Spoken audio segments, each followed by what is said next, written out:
Ce qui caractérise la situation actuelle, c'est qu'on est, paraît-il, en tout cas c'est ce que tout le monde nous dit, en situation d'incertitude. Bon, malgré la situation d'incertitude, il faut quand même continuer à avancer.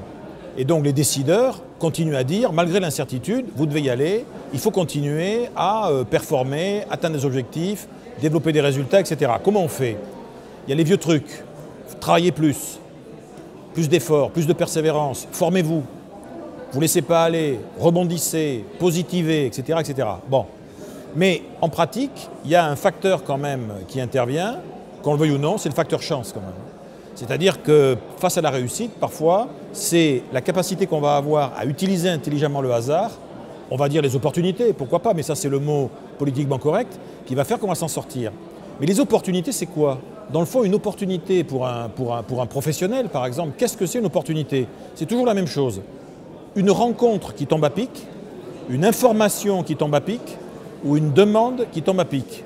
C'est presque toujours comme ça que ça se présente.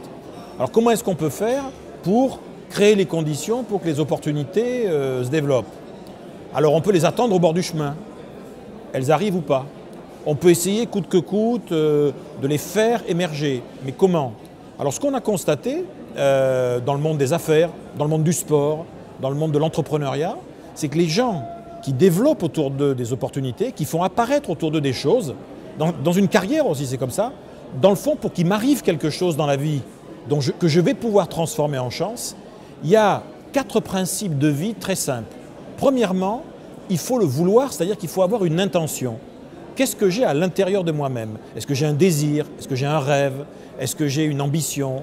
Est-ce que j'ai quelque chose auquel je pense en permanence? Mais voilà, c'est pas comme, il y a beaucoup de gens qui disent mais j'ai pas eu de chance. On a envie de leur dire mais qu'est-ce que vous en auriez fait si vous, voilà, il faut avoir quelque chose.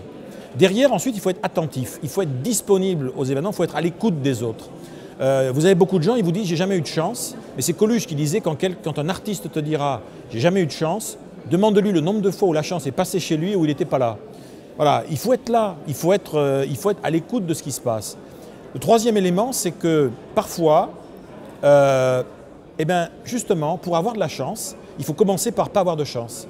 La chance, elle va démarrer par un accident, un pépin, on se fait jeter, on échoue, on rate quelque chose, et ça va être la marque d'un nouveau départ, parce que ça nous a permis de rencontrer quelqu'un, de tomber sur une information qu'on n'avait pas vu venir, et d'être confronté à une demande. Et puis enfin, c'est le dernier point, pour rencontrer des opportunités, il ne faut pas être tout seul. On ne peut rencontrer des opportunités que quand on est en contact avec les autres.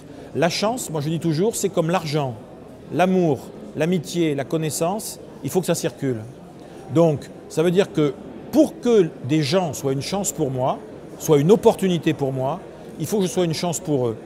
La première règle d'or pour rencontrer des opportunités, c'est d'en être une soi-même.